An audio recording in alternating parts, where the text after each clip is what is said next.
大家好，我今天这一集的主要的，我是想跟大家谈一下我们在今年过年期间1、2月份去巴塞隆纳旅游的一些好处、坏处，还有我的经验分享。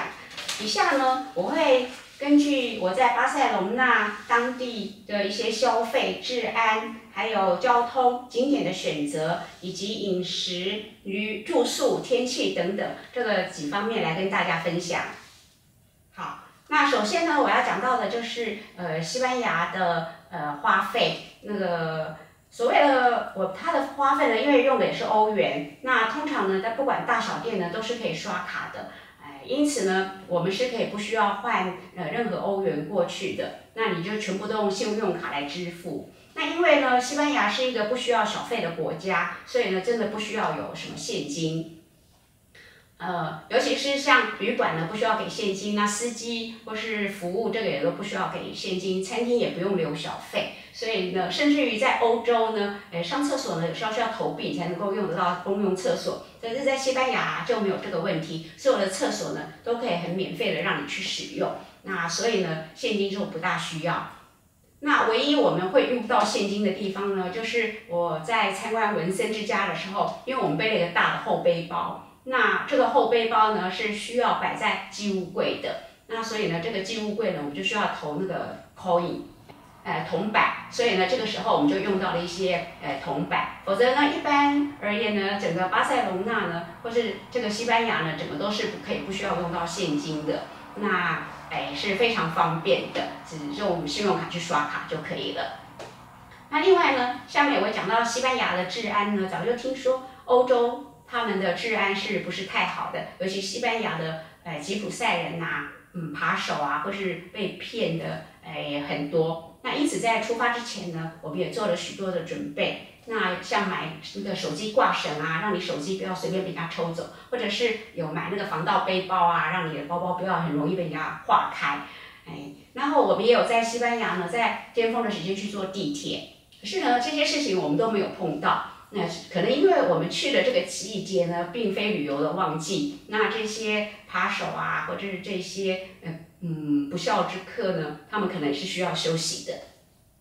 不过呢，只是我们在地铁要购买地铁票的时候呢，因为整个荧幕上出现的都是西班牙文，那我们只按过来按过去，就是买不成票。那这时候就出现一位好心人士过来指点我们怎样买票。那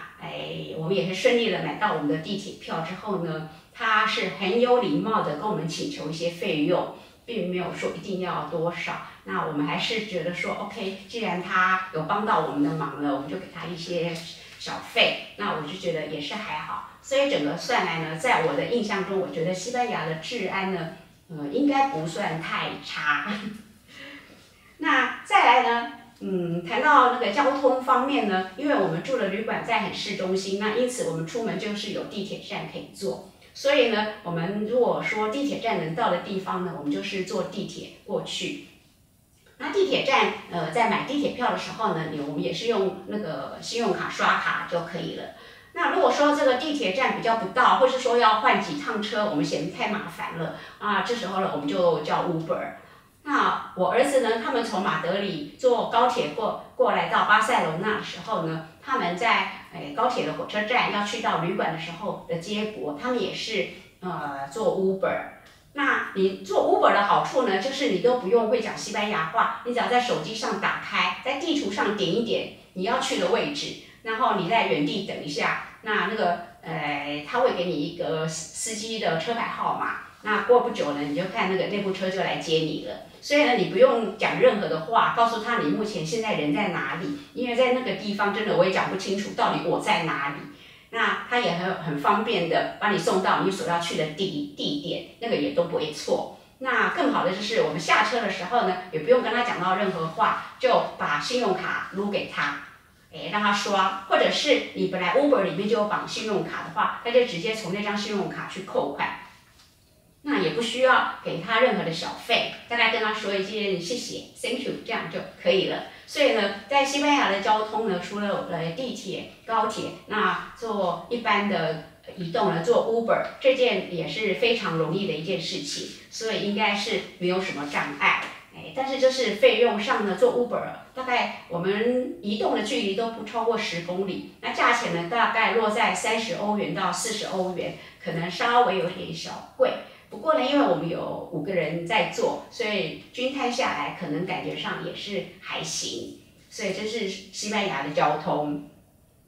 那再来呢，我要讲到的是我们旅游的景点。那我们这个旅游的景点呢，因为我们安排在网络上呢，我儿子他们很聪明的去找一些中文导览，因为他知道爸爸妈妈，如果是英文导览的话，听起来会非常的吃力，所以呢，他就特地去帮我们找了中文导览。那我们中文导览呢，一共有3个行程。那第一个行程呢，就是有一个市区的一个徒步观光，和加上佛朗明哥的舞蹈以及一个晚餐。那这个行程呢，大概是4个小时。那每个人的费用呢，大概是在95欧元左右。那这些中文的导览的导游都是非常的亲切。那大部分是大陆过来的留学生，那他们在当地念完书之后就留下来做了这份工作。那我们第2个行程呢，是我们参观那个高地的建筑物，那包括了米拉之家、文森之家以及巴特罗之家。那这位导览呢，他也是非常的专业，那带了我们呢参观了这3个地方。那大概时间呢，大概也是落在4小时左右。那每一个人的费用呢，大约也是落在100欧元左右。那第3个行程呢，是我们参观的一个奎尔公园，那还有圣家堂。那圣家堂呢，是一个非常富有宗教历史的一个地点，所以这个导游呢是非常的有经验，讲得非常的仔细，有关于这个圣家堂的一些宗教的历史。那这位导游呢，他甚至于他也是学西方艺术史的，因此在对于圣家堂外面的那些雕刻，他讲解的非常的专业，也非常的仔细。那我们觉得说呢，这些导览呢真的是让我们体验到了很多。那这一趟的导览费用呢，大概1个人是115块欧元。那这些中文导览的那个让我觉得最大的好处，就是因为我们是小团体，有时候呢全部只有我们一家5个人，或者是有时候呢加一些外面的人2、3个人来参加这个导览。那我就觉得说这样的互动非常的好。不仅我们可以将导游所要讲的东西呢，我们可以听得很清楚，那而且互动非常的频繁，我们听不懂的或是我们想开个玩笑的话，我觉得都非常的 OK。那跟那个中文导游的互动呢，让我觉得说这趟的行程呢，他所讲解的东西呢，我很容易把它记住，而且呢，我也很容易的去了解到底这些的历史的背后和这些建筑物的一些历史。因此呢，我觉得这个中文导览呢是对我们非常有帮助的。那如果说你觉得中文导览，你觉得费用真的是有点高，因为这个中文导览的这个费用呢，每个人的费用呢都是包含着这些参观景点的门票。那如果说你觉得这样费用有点高的话呢，说不定呢你也可以就是过去直接买它的门票。不过听说这有些门票要先事先买，然后预约时间的，那这个你就要自己去做功课。那如果你自己买门票进去参观的话呢，它里面也都有那个导览机的服务，你还可以另外再租借它的导览机。那导览机里面呢，你就可以选择语言，有中文、英文、韩文、日文等等，你就可以去使用。就例如像我们有一场晚上巴特罗之家的晚上的灯光秀，这场我们就没有请到中文导游，那我们就是自己去参观，然后呢我们就买了租用它的中文导览机，那里面的中文的讲解呢也是十分的详尽，让我们也有非常好的体验，因此我觉得这也是一个不错的一个方法。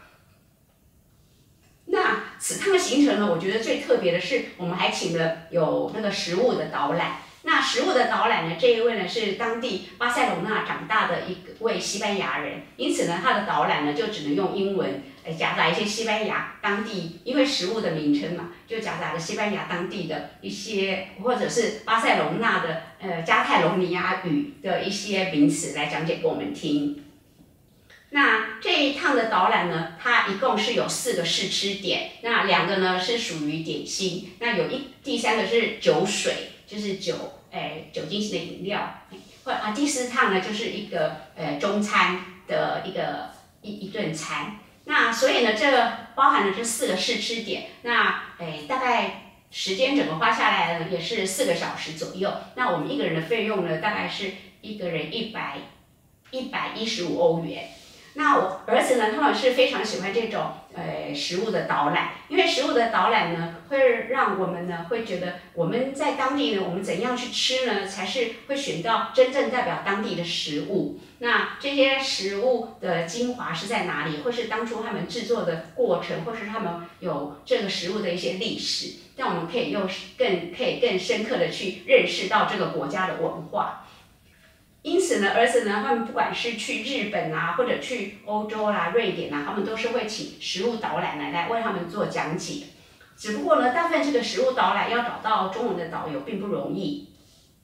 不过也没关系，如果你的英文真的不是那么好的话，有时候呢，你就是听一听，然后管他讲的食物的名字是什么，真的是听不懂，那你管他到底要怎样烹调也不管他，你只要注意一下这个食物呢，代表当地的食物呢，到底它真正的味道是在哪里？那它的精髓大概是在哪里？那跟我们的食物比较又是差别在哪里？这样的话呢，我相信你也是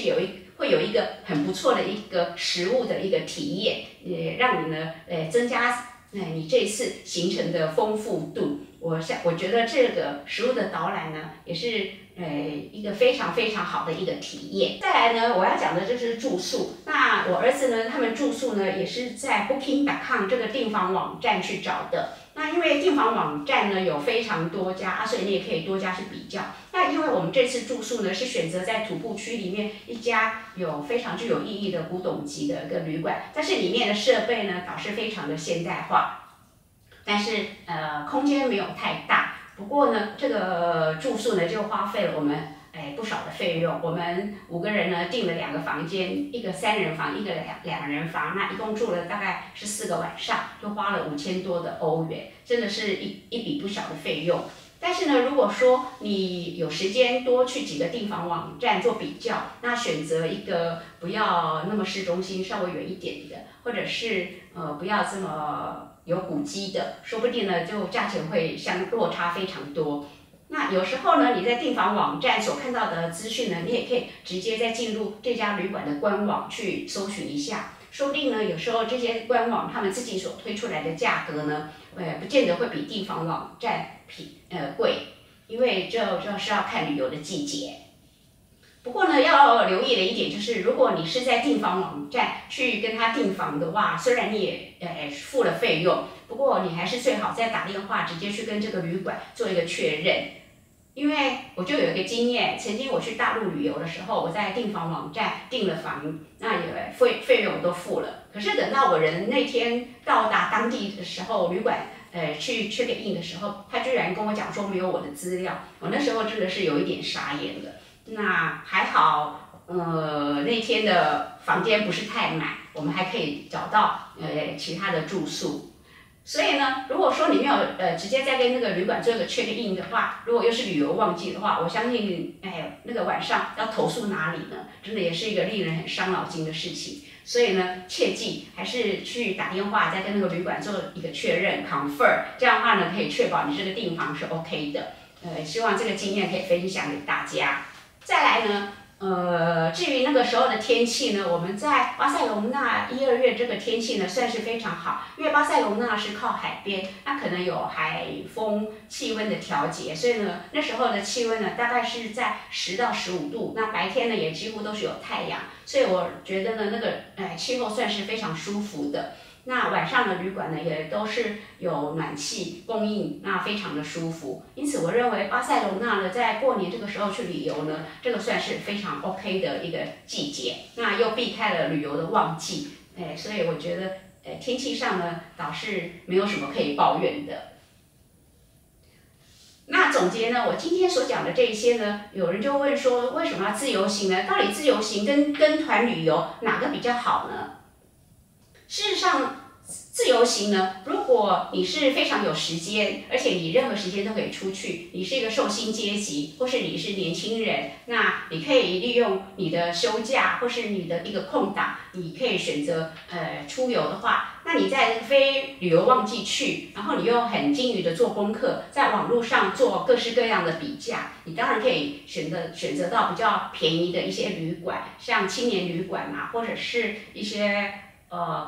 民宿啦，这样的费用会省很多。那至于飞机的，你可以选联航或是其他的一些方法，你都可以省得比较多的钱。那但是呢，如果说像我们的自由行呢，我们就真的是省不了钱，因为我们想要出游的心情就是我要去放松，那我也不想说跟着观光团那些他们所安排的那些行程呢，一个行程赶一个行程，一个行程赶一个行程，那每天都要很早的起来，那回到旅馆已经很晚了。然后又常在换旅馆，这样的话，这种行程我觉得比我上班还累，我是没有办法去参加这种行程的。因此呢，我们选择的自由行呢，就是真的是非常的自由，而且轻松 easy。我选择的飞机的航班呢，也是要合乎我的生理时钟的作息，让我可以在飞机上商务舱好好的睡觉。那我下来之后呢，大概到达旅馆之后做一点洗漱休息，大概又可以准备吃个晚餐睡觉。我的这种懒人型的自由行行程呢，应该是最合适我自己的。因为如果说旅行社的行程安排的太满的话，每一个行程走过一个景点，走过一个景点，一个走过景点，我宁愿把4天的景点呢分成7天来完成。这样呢，虽然时间拖长了，但至少呢，我不用太早起床，我也可以很舒服的早点回到旅馆来休息。这样呢，才是我要去旅游的目的。我的旅游呢，就是我想要放松，我希望呢不要比上班还累。那我觉得呢，这种行程是最合适我的。那你比较喜欢是哪一类的行程呢？是自由行比较经济型的呢，还是豪华型？或者是你觉得跟团去旅游还是比较合适你呢？因为那个你不用烧脑筋，不用浪费你的一些时间，也可以得到一些不错的旅游体验。不管你选择的是哪一种旅游行程呢，必须都是根据你自己的体力、你的假期、你的时间，还有你的经济状况来做选择。只要是合适你的呢，就是一个最好的旅游行程。我希望大家听到我这些经验分享之后呢，都会选择一个最合适你们的旅游行程。总结下来，这一趟7天4夜的巴塞隆纳旅游，我们的商务舱机票阿联酋航空是17万，另外我们还去吃了一家米其林3星的高级餐厅，